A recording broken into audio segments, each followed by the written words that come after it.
Money Your Life V Summit. I'm Alfred Edward Jr. with Black Enterprise. We have a very important conversation here: how to build a business that can withstand anything. In the current environment, we really want entrepreneurs that can thrive and survive anything. And God, are we going through it right now? We have a great panel to discuss this topic that can really serve you, both your financial needs and your business needs.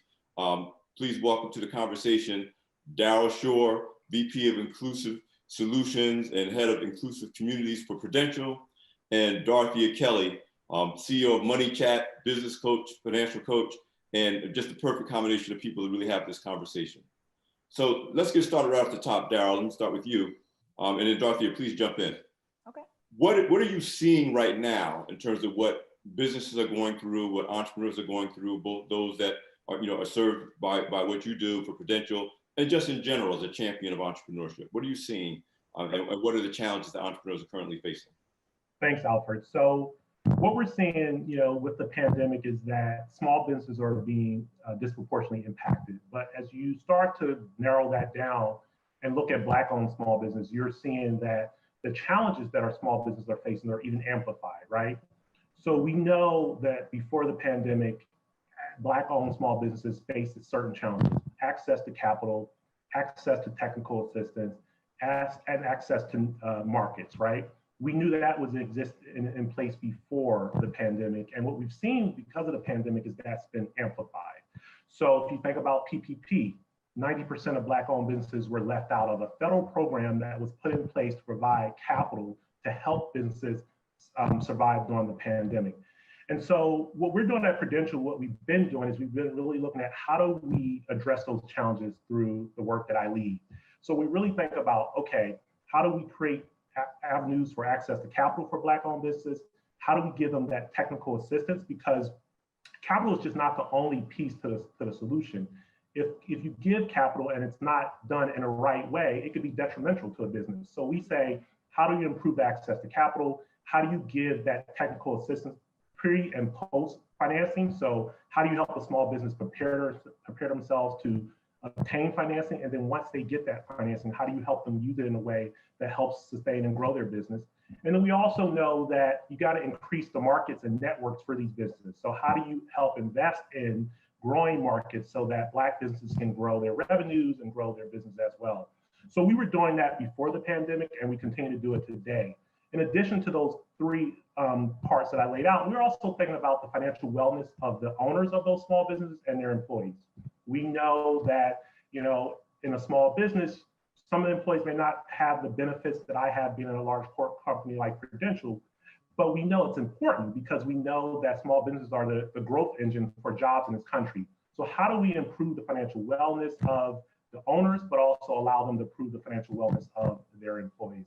And that's important because we know Black-owned businesses hire locally, they invest in the community. So we want to make sure you have that trickle-down effect. So Dorothea, picking up on what Daryl just shared, you deal with a lot of those issues on a one-on-one basis with the entrepreneurs that you coach, both in terms of their personal finances as a money coach, but also as a business coach. And you talk a lot about how they have to really plan on both of those levels in order to really get through doing business in general, but crises in particular. Talk a little bit about what you've been seeing over the past year. Absolutely. And I agree with what Daryl is saying. I think that the resources that you all are providing is so important because it is what this pandemic has shown is the importance of reserves. And often for our Black-owned businesses, it's very hard to say have some reserves when you are really trying to make it week by week, month by month, pay yourself, pay your employees. And often they don't get to pay themselves, which was a requirement of getting the PPP money. So then they were out. They couldn't, a lot of Black-owned businesses could not get that money because they had not been paying themselves anything. They were just trying to run the operations of the business. So I'm seeing a lot of that. I'm seeing a lot of disappointment. I'm working with people on the strategy to say, okay, going forward, even if you know you have to put that money back into your business, at least show a trail of having paid yourself something. So people are frustrated, but they are also concerned that are they going to make it out of this pandemic? If there's another shutdown in their state, if there's another situation where their customers aren't able to get to them, because every business is not online. So we are working on how we can pivot some of those businesses online, but every business just isn't online. And if there's another shutdown, they are not going to be able to sustain that if they don't shift some things online. So I'm seeing a lot of that with people coming to me or in conversations who are just struggling right now because the first pandemic, pretty much for a lot of people, they had to close. And for others, they are holding on by a string. So it's good that these resources are coming their way. But we as entrepreneurs, it is very easy to say, I have a gift and a talent, and I'm going to just start my business. But guess what? There's a whole lot that comes with that. There's some education that you need to do for yourself so that you know how to properly run a business. And a lot of times that's the missing link. People hang out their hat. I do this, but I just got a call actually yesterday with someone in a law firm, great lawyer, has started a law firm, but doesn't have the basics of how to run a business. And so they're fumbling. And those are the things that we have to educate ourselves on and get the resources that are available to us, with the caveat though, because just like Daryl said, we have to know how to navigate, because a lot of things we are disproportionately disadvantaged. You know, Daryl, Dorothea hit on a point that I think that you were making as well, that building a business is about building a system or systems. Yes. That, I mean, if you have a system, then in a crisis, then you kind of adjust the system to the, but if you don't have a system, if you're like Dorothea said, you have a skill, you have a talent, you sell, you get paid for that, but you don't really have a system for doing things. Speak to that, what that means in terms of the technical assistance and other assistance that you provide to entrepreneurs about how to build that system so that whether it's a crisis or it's not a crisis, there's a method of operation that can navigate these types of unexpected challenges. Yep, absolutely. So, to kind of echo what Dorothea said, a lot of small business owners are really good at their craft. So I'll simplify. If they make candles, or if they, do some type of service, they're really good at that. And what we've seen is that they don't know how to manage P&L. They don't know how to think about cash flow. They don't know how to think about those things. And so what we do at Prudential is we identify those partners who have deep roots in the community, that understand technical assistance, that understand the businesses and really how Black businesses are created and how important they are, and they provide that ongoing, right? And so that's at the local level. But I think it's also about system change. We know that there have been systemic issues that have prevented barriers for Black-owned businesses. So how do we think about it more broadly around systems? And that's the other piece, is how do we make sure that access to capital, understanding how to use that capital, is part of the broader ecosystem as well. And so it's very local, investing in organizations that are going to go in and really provide that much needed TA. And that's been important with the pandemic. How do you help businesses pivot? How do you help them think about their business model? I mean, what we found in Newark is a lot of the business, when the city reopened to do kind of curbside pickup, a lot of businesses didn't even have a point of sale system, right? And so that prevented them from kind of reopening in a way. And so when I talk about technical assistance, it gets as simple as that. But at the same time, we also know that systemic issues require kind of systemic solutions. And so at Prudential, we kind of invest in it both ways. So I'd like both of you to jump in. I really want to now start a deep dive about, okay, what do they do now? What do entrepreneurs do now? Okay, so what's happened has happened. Wherever you are is wherever you are. And I'd like to kind of address two different groups. You have existing entrepreneurs, I think you both have addressed, whose businesses have been thrown for a loop and they're trying to figure out their way forward. And let's talk about that group first. And then the second group are people who are now, whether they're being forced into it because of a loss of job or a loss of income, or they're finally saying, this is my time to choose to do this. So let's talk about existing entrepreneurs who are trying to pivot, trying to survive. And then the second group is new entrepreneurs who have, either out of choice and necessity have decided this is the push they need to get going. What do they need to be doing right now? What do they need to be thinking about? For existing entrepreneurs, this should be a surefire lesson for them, because I'm sure that they were able to see some of the weaknesses in their processes and how they operate their businesses. And again, to that point I made about being online, I definitely have encouraged everyone I know, what parts of your business, even if you have some pieces that you're like, this cannot go online, Dorothea, what parts of your business can go online? What can you add so that if it's like diversifying your stock portfolio, if one piece falters, you've got the other piece to hold up the ship. So what piece can you take online? That's first. Secondly, everybody should know their numbers. I get a lot of people like, I'm not a numbers person. I leave that to this person. No, you need to know your numbers, because in order to grow your business, you have to know if what you're doing is working. So if you've had to make a pivot due to the pandemic, you have to have everything in line that says, okay, if I'm doing a new product, if I'm doing a new service, what does it take to cover the cost to do this? What will my marketing cost me? What is my plan for being able to cover this as far as growing the business or getting back on track to where I was financially? You cannot just say, oh, I'm going to start this new thing. I got a great idea. I'm going to do that. And then just go. You have to have a plan. And I think that a lot of times that is where people, they get stuck because they are the visionaries. And if you are a visionary and you have great ideas, you need someone, and I'm not saying you got to hire them full time, but you need somebody even on a project basis to help you map out, am I going to break even on this? What is the number that's going to make me feel good as far as my revenue? What are my revenue goals? You need to have 3 revenue goals. One that's a break even, one that's okay, that worked out pretty well, and one that's like, wow, we made that happen. So you need to have these separate goals and measure their success. So that's one thing for sure that I would encourage current entrepreneurs to do. You know, Darryl, to Dorothea's point, as you jump in on that question, I coach a lot of entrepreneurs, and sometimes they may have been in business for 2, 3, 5 years. And when I ask them who their customer is, they really can't define it. You know, they're happy somebody's coming in the doors and paying for stuff. This is the time you got to know who your customer is, and so you can understand their needs, how they've been impacted by the pandemic, and then shift your operations accordingly. Yes. So, you know, again, jump in with whatever you think. No, I think Dorothea really said it so well. So this is a time to, I understand, to survive, but also understand, okay, what are the lessons learned from this pandemic?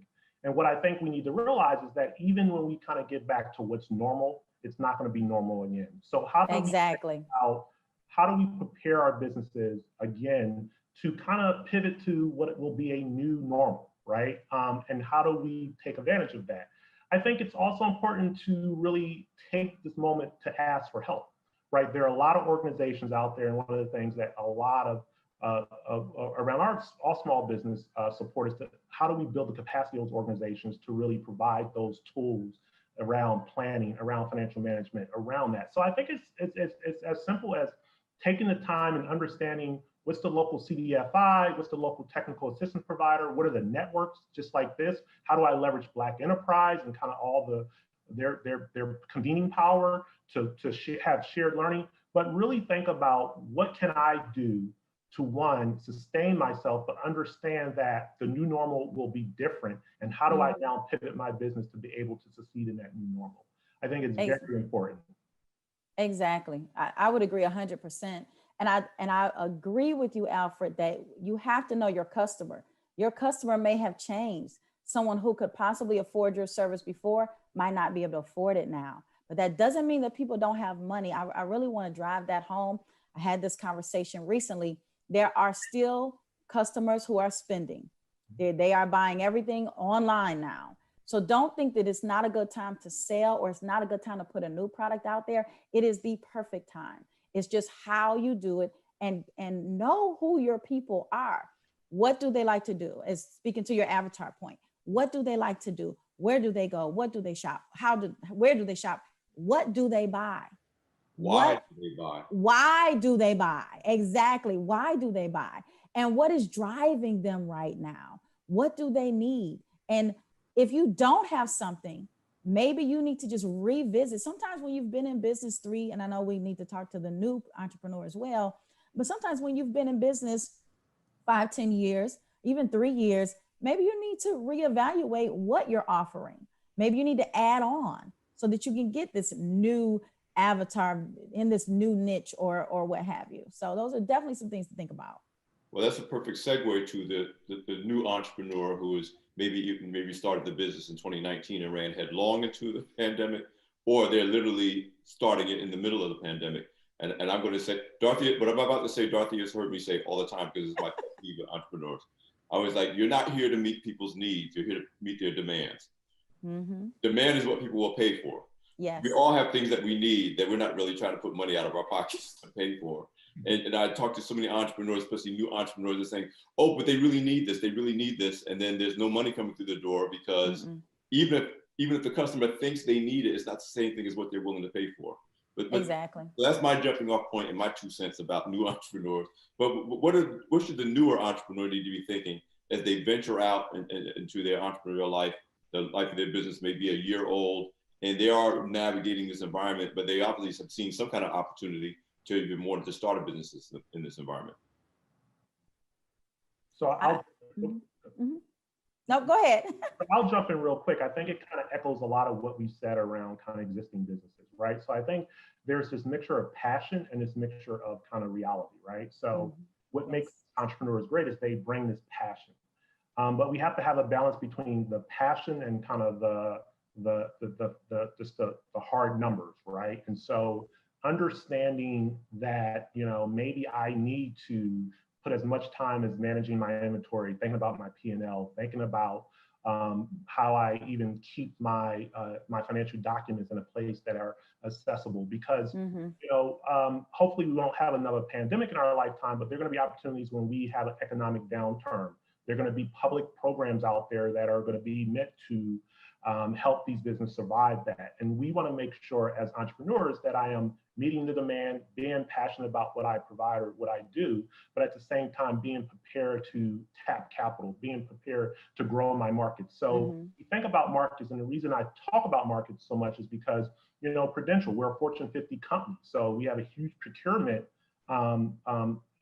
need. So how do we even invest in how we help businesses get to the point where they can become a vendor of a large anchor institution, a large hospital, a corporate?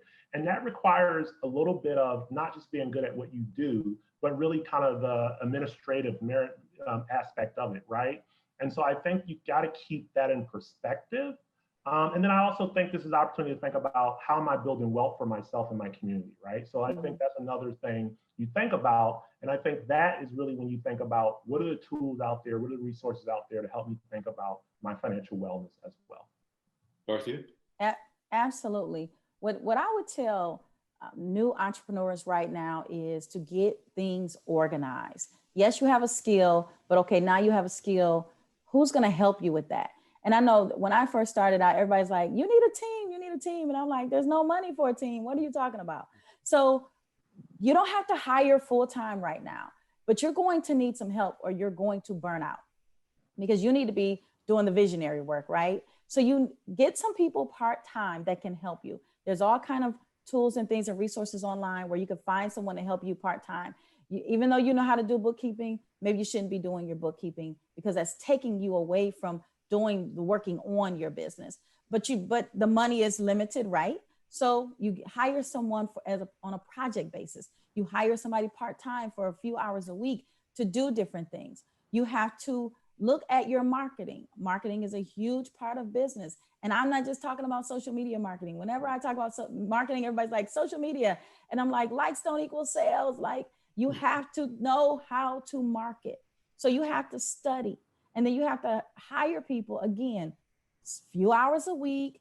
You're not spending a ton of money. You're budgeting for it each week, each month, so that you can cover those expenses. And the other thing is you must write down what you are doing in your business. So there's two aspects of that. It speaks to the systems that Daryl was speaking of. The first one is, what do I do with a customer from the moment they click my website, hit me up on Instagram or something, and then purchase? Then how do I follow up and nurture them, right? So that's your email campaign. That's how you're reaching out to them. It's not just the one-shot purchase. Exactly. And the referrals. Yes. And the referrals. So that's the piece of the customer, writing down what your processes are, getting a virtual assistant to help you part-time to map that out. But then what else do you need? those operations and systems. How do you run your business, period? Who does How what do, when? who does what and when? Write it down. Now we're doing video how-tos. You just need to have things in place so that, number one, when you need to onboard somebody new, you have that information. You can send them a video and then you can recap later. You're not sitting down going hours and hours with somebody. You've got all your information, brand colors, fonts, all the way to what to do when you get a customer service email. So those are the kind of things that I would definitely tell a new entrepreneur. Don't ignore those things because it will come back later and you will need to have them in place. So what you both are hitting on, I think is important, is that it's about planning, but it's not just about planning in crisis. It's planning before crisis, during crisis, and after crisis. And also planning for crisis is actually planning for opportunity. Darryl, you talked about resources, networks, conferences that bring people together. That if you're planning for the opportunity, you're actually planning for crisis at the same time. Tell me a little bit, Darryl, about some specific resources that you think entrepreneurs should be thinking about in the current environment. I mean, what's available to people that they should be looking for? Absolutely. So we invest heavily in CDFIs. We think that, and just to take a step back, community development financial institutions are treasury designated organizations that are tasked to lend to underserved, disinvested populations and communities, right? So they are really mission focused and they are really kind of the on-ramp for a lot of entrepreneurs, particularly Black entrepreneurs, to the traditional financial markets and systems. I think it's clear to say that we know that the traditional markets don't really work for Black entrepreneurs. And so we saw that with PPP, we saw that before the pandemic. But if you think about CDFIs, they have a 70+% approval rate for Black-owned businesses that are, or underserved businesses that are with revenue less than $1 million. So they really do your lending activity to these businesses, and they bring what I think is important. They bring kind of very good underwriting, but they bring judgmental underwriting too, right? Which I think is very important. But they also bring that technical assistance. So I think it's important to understand what are the organizations out there that really understand Black businesses, that really are willing to understand the challenges and help to work to reduce those barriers. I think that's important. I also think it's important to identify the organizations that are providing, again, that much needed kind of back office support and learning, right? So we talked about, not just the passion, but the planning and the kind of administrative piece. Well, there are organizations out there that help bring you along, whether it's virtual, whether it's in person, but they really bring you along the way. And they will say to you, maybe you thought about it this way, or maybe you should think about it this way. Or as I understand your business plan, did you think about pivoting to do X, Y, Z, right? So really, I think raising your hand, being willing to say, I don't know, I'm good at what I do, but I'm not good at, back office, but I want to be successful. I want to build a legacy with my business. So I'm going to go to those organizations that know and that can help me. I think that's important, and that's what we really invest in, because at the end of the day, as I mentioned earlier, the value of Black businesses to the racial wealth gap and to our communities are so important. And so I think we have to take it upon ourselves to raise our hand where we're not strong and get those resources, because they're there, but we have to look for them. Dorothy, as you address the resources question, I want to pick up on what Darryl said about being willing to raise your hand. A lot of times when entrepreneurs are struggling, they feel demoralized. They feel, and the last thing they want to do is sometimes even admit that they're having problems to other people. Right. How important is it for them to raise their hands, to reach out to other people, and to avail themselves of resources? I mean, and also resources that may exist, but if you don't seek them out, you may never find out that they exist. The help might be right around the corner, right in your neighborhood, and you're just kind of hunkering down. But let me say this also, the pandemic environment, while it has caused us to pause, it also has created a space to actually start thinking these things through. It has. So talk about some other resources that entrepreneurs should be thinking about to get the kind of help they need to come out of this better than they went in. I think Darryl covered it very well. I agree 100%. Even before the pandemic, a lot of entrepreneurs operated in a silo. Mm. And now is not the time to operate in a silo. You need resources. You need to be around like-minded people. If encourage, not only to grow your business, but for encouragement. It is important that you check into these programs like Daryl is speaking of, because oftentimes there's no cost to them, but you don't know what you don't know because you're only in your own little corner, just head down doing the work, and you are not. Exactly. And you're not reaching out. You're not talking to anybody else to even know what's available to you. And that will not, I always tell people, you only will know what's in your mind. You'll only be stretched as far as you can go. But when you get into a room full of people who are doing the same thing you're doing, and there are organizations that have resources, you expand what your company can actually turn into. So I think it's extremely important that people reach out. The foundational ethos of Black Enterprise events, whether we do exactly or live, our thing is like if we bring together 1,000 people into one room, everybody has somebody else's piece of the puzzle. There you go. I got your piece, here's your piece. But if you don't bring people together or people don't come, they can't get the piece that they need. Yes, and I can attest to that because I have been in those rooms at those conferences with Black Enterprise, and that is exactly what has happened for me. So in the time we have left, we have a few minutes left. I want to talk about the thing that I'm most passionate about in terms of my interaction with entrepreneurs, and that's their recognition that they are their company's most important asset, especially when we talk about solopreneurs or really small business owners. So I spend a lot of time on two things: them focusing on their mental wellness and emotional wellness, and on their personal development. I think, Darryl, you hit on it to some degree. You're willing to invest in yourself in terms of your professional development, leadership development. In the time we have left, talk about the importance of not neglecting yourself as an entrepreneur, particularly as we're under a lot of tremendous anxiety and stress on working through this environment. If I tell my clients, if you break down, the business breaks down.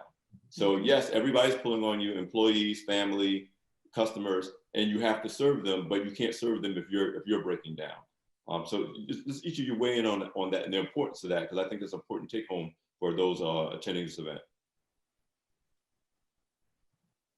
I agree 100%. A lot of times, because when you own a business, you are required to be on all the time. If you don't step back and take care of yourself and your self-care, but in addition to your knowledge, that's one thing that I'm big on. That's why those conferences are important. We're working so hard and we are neglecting really continuing to learn the industry information that we need to know to continue to grow our businesses. So I think the self-care piece is important so that you can take a step back and take care of your mental and your physical, but also you want to be able to grow your business by understanding what's going on in your industry. I think that we all saw it with the brick and mortar bookstores. We saw it with the movie rentals, right? How they didn't pay attention to the handwriting on the wall, although it was right there in plain sight. And they didn't pivot based on what was going on in the industry. And then they were no longer. So you have to know what's going on. You have to do your reading and research. Set aside days that are just for research, researching tech, researching the industry, researching the latest news, the latest happenings. So I agree with you. I think that's 100% important. Totally agree. I think, self-care is important in everything we do, but potentially for entrepreneurs who are, on 24/7, right? 365 days a week. So I think you have to take time back to kind of make sure that your health is there, your mental is there, your emotional is there. You hear me talk about the racial wealth gap a couple of times throughout this conversation. I think when it comes to Black people, it's the knowledge gap too. So we need to say, okay, how I'm going to fill the knowledge gap, because in a lot of ways, society wasn't set up for us to kind of know what it takes to be financially right. savvy. So it's incumbent upon ourselves, but particularly entrepreneurs who are growing businesses that a lot of people that look like us are going to depend on, and a lot of communities depend on, is how do I continue to close that knowledge gap, right? So I'm making income, I'm making revenue, I have profit. How do I think about that in a way that, again, builds a legacy and continues to grow my businesses? So really figure out what's the gap and how do I fill those knowledge gaps? Black Enterprise is a great way to do that, and taking the time to be in the rooms, to be on at the panels and the conferences is very important, because that knowledge gap will eventually help us close the racial wealth gap. That's right. That's a perfect note to end the conversation on, guys, because that's what Black Enterprise is all about, closing that knowledge gap. Because if we can close that, then the rest of it will happen. And that's what Black Enterprise has been all about. That's what you guys are about. And we're all laboring in the same vineyards, as I always say. Thank you, Daryl. Thank you, Dorothea, for just really sharing with our entrepreneurs. And I would impress upon our audience, follow up on what Daryl and Dorothea are saying. You can get through this crisis. We will get through this crisis, but we'll do it together, and by sharing resources. And we can come out stronger on the other end, which is what great businesses do. Thank you guys for a great session. Thank you. Thank you.